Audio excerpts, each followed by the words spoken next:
ভূলোক ভূলোক, পাহাড় পর্বত, নদ নদী, সাগর মহাসাগর, গিরি, শৈলশিখর, বাতাস, পানি, আগুন, মাটি, কীটপতঙ্গ, জড় অজড় সব কিছুই তার পূর্ণ নিয়ন্ত্রণে।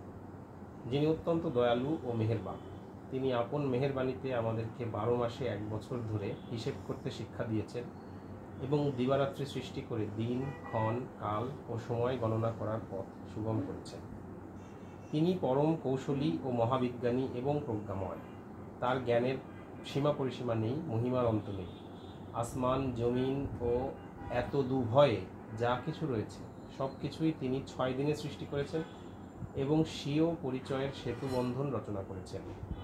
অপরিচয়ের সীমাহীন অন্ধকারকে তিনি পরিচয়ের আলোকপূর্ণ পরশে সঞ্জীবিত ও সমুজ্জ্বল করেছেন।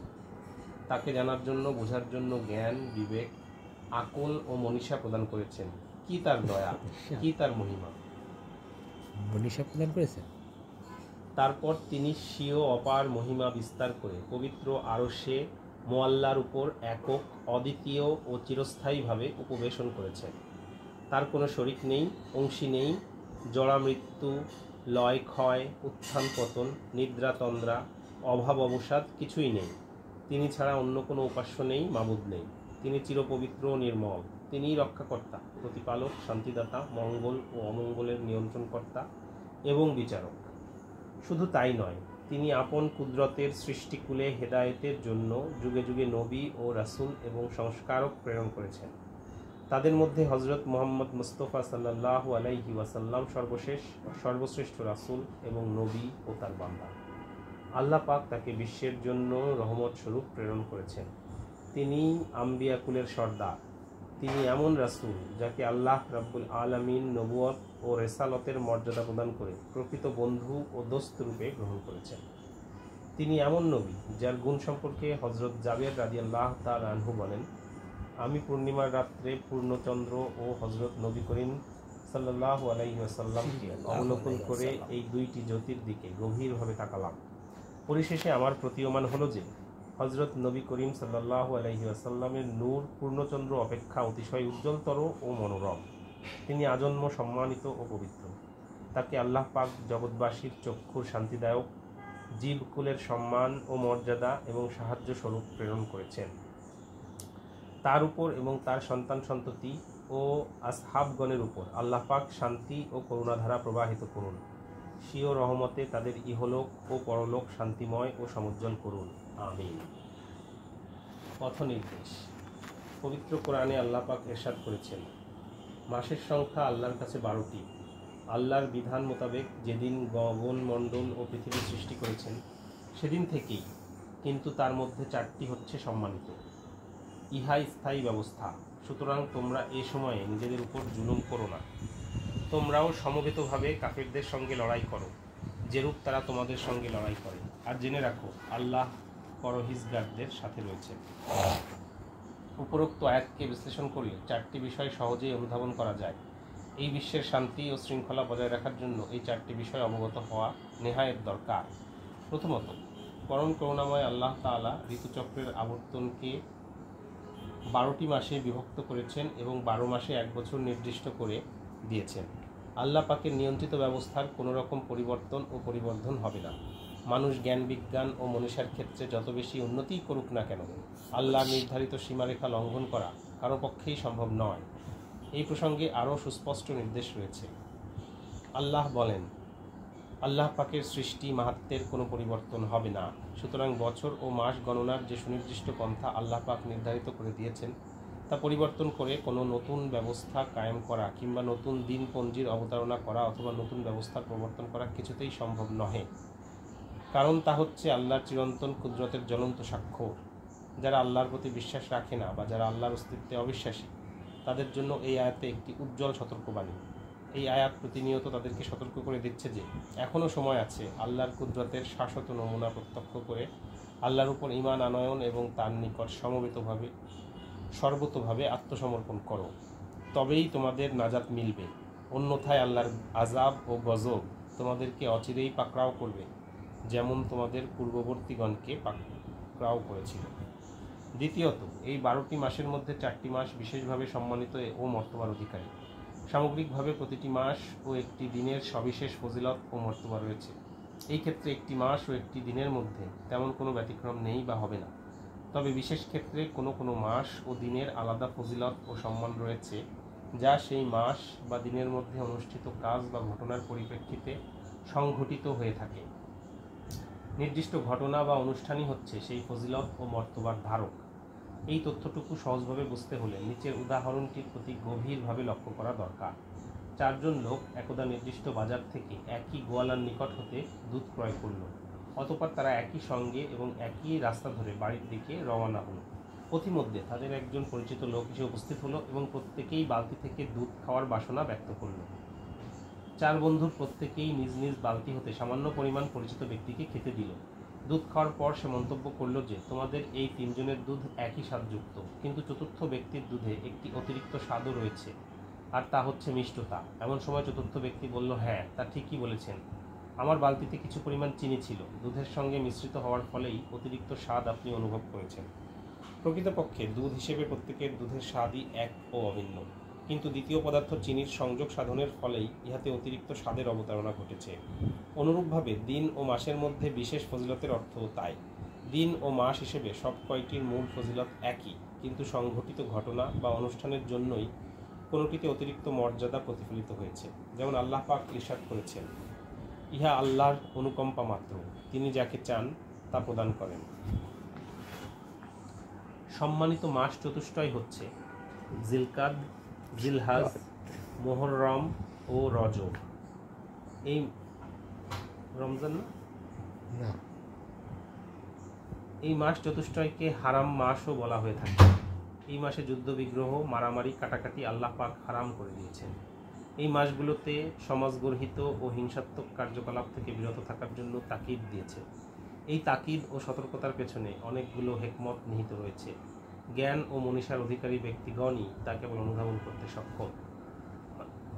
মানব চরিত্রের একটি বিশিষ্ট দিক হচ্ছে ত্যাগ, তিতিক্ষা, সংযম ও সহিষ্ণুতা অবলম্বন করা এবং হিত সাধনের অনুপ্রেরণা লাভ করা।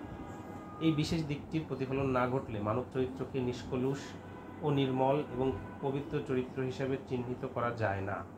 করুণাময় আল্লাহ পাক মানুষকে সেই গুণ অর্জন করার জন্য এবং পবিত্রতা অর্জনের মাধ্যমে আল্লাহর সান্নিধ্য লাভ করার প্রতি সুস্পষ্টভাবে উৎসাহিত করেছেন। ইহার উজ্জ্বল নিদর্শনই আমরা নিচের আলোচনা হতে লাভ করতে পারি। তৃতীয়ত, এই মাস চতুষ্টয়ে নিজেদের নফসের উপর জুলুম ও অত্যাচার না করার জন্য দয়াময় আল্লাহ তাআলা স্বীয় বান্দাদেরকে নির্দেশ করেছেন। এই ক্ষেত্রে স্মরণ রাখা দরকার যে নফসের উপর জুলুম করার অর্থ কী এবং কিভাবে নফসের উপর জুলুম করা হয়ে থাকে, আর নফস বলতে আমরা কি বুঝি। সুতরাং পর্যায়ক্রমে এগুলোর বিশ্লেষণ না করা পর্যন্ত এই সকল দিকের মূল তত্ত্ব উদ্ঘাটন করা সম্ভব হবে না। আসুন আমরা এই দিকে আশু সতর্ক দৃষ্টি আকর্ষণ করি। পবিত্র কোরআনে নফস শব্দটি বিভিন্ন প্রসঙ্গে বিভিন্ন অর্থে ব্যবহৃত হয়েছে, যথা প্রাণ, জীবনী শক্তি, শক্তি, সম্প্রদায়, জীবন, প্রাণ ইত্যাদি। তবে নফস বলতে সামগ্রিকভাবে প্রাণকেই বোঝানো হয়ে থাকে। আর প্রাণই হচ্ছে দেহ কাঠামোর মূল যন্ত্র। প্রাণ আছে বলেই দেহ কাঠামো সচল থাকে। পক্ষান্তরে প্রাণ না থাকলে দেহ কাঠামোর কোনো মূল্যই থাকে না। এই প্রাণ সত্তাকে আল্লাহর মনোনীত ও পছন্দীয় পন্থায় পরিচালিত করাই হলো প্রকৃত ইবাদত এবং বন্দেগী।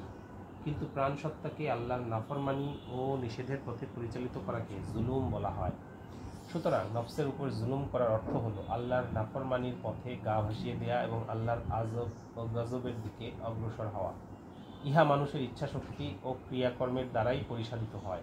মানুষ যদি স্বীয় প্রাণসত্তাকে আল্লাহর আদেশ প্রতিপালন ও নির্দেশ বর্জনের মাধ্যমে পরিচালিত করে, তাহলে সে আল্লাহর রেজামন্দি ও খোশনুদি হাসিল করতে সক্ষম হয় এবং নফসের হক আদায়ের পথ উন্মুক্ত করে থাকে। তা না হলেই নফসের উপর জুলুম করা হয়। পরম করুণাময় আল্লাহ পাক হযরত আদম আলাইহিস সালাম এর জবান থেকে তাই উচ্চারিত করেছেন। ইরশাদ হচ্ছে, হে আল্লাহ, আমরা নিজেদের নফসের উপর জুলুম করেছি। ফল কথা, নফসকে যেভাবে চালনা করার কথা ছিল সেভাবে পরিচালনা না করে ভুল পথে পরিচালনা করেছি। এই ক্ষেত্রে জুলুমের মূল তাৎপর্য অনুধাবন করাও দরকার, অন্যথায় ভুল বোঝাবুঝির সৃষ্টি হওয়া বিচিত্র নহে। ইসলামের পরিভাষায় জুলুম অর্থ হচ্ছে কোনো জিনিসকে ইহার যথার্থ স্থানে না রেখে অন্য কোথাও সংস্থাপন করা। আল্লাহ দেও প্রাণশক্তিকে আল্লাহর কাজে ব্যয় করাই হচ্ছে নফসের মূল প্রতিপাদ্য বিষয়। যে প্রাণশক্তি দ্বারা তা পরিশোধিত হয় না বা আল্লাহর নির্দেশ পালনের অনুপ্রেরণা জাগে না, সে নফস জুলুমের শিকার হয়েছে বলে ধরে নিতে হবে। চতুর্থত, বর্ণিত মাস চতুষ্টয়ে আল্লাহর বিশ্বাসী বান্দাগণ শত প্রণোদিত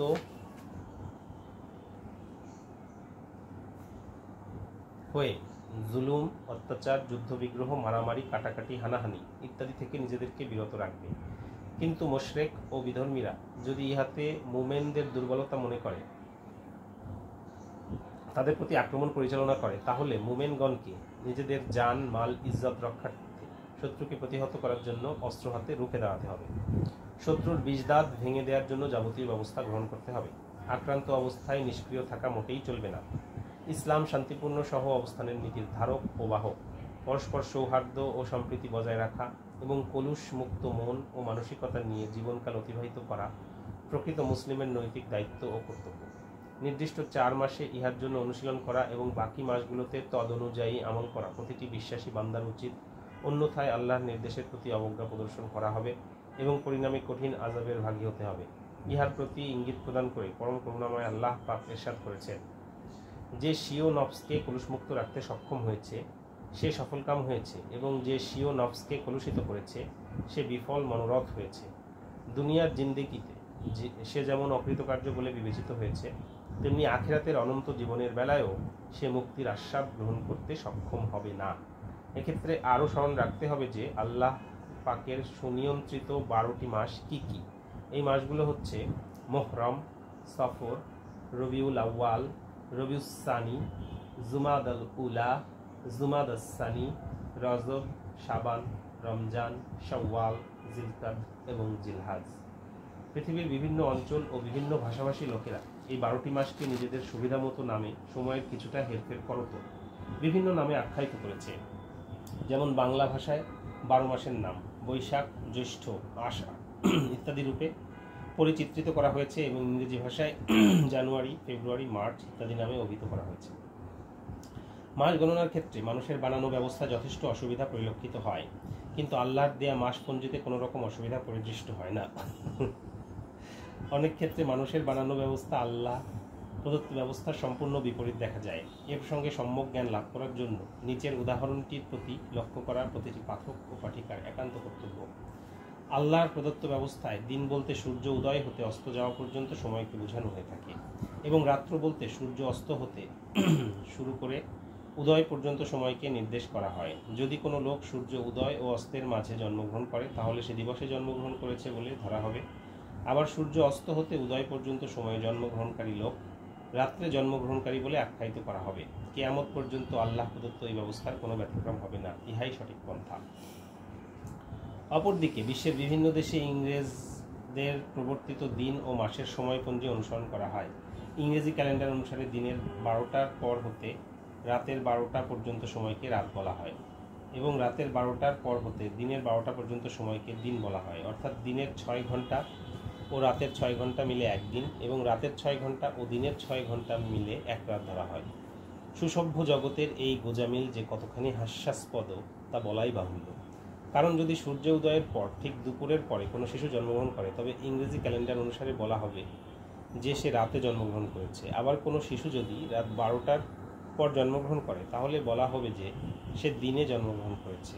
দিনকে রাত বলা এবং রাতকে দিন বলা শুধু কেবল সভ্যতার ধ্বজাধারী মানুষের বানানো ব্যবস্থাতেই সম্ভব।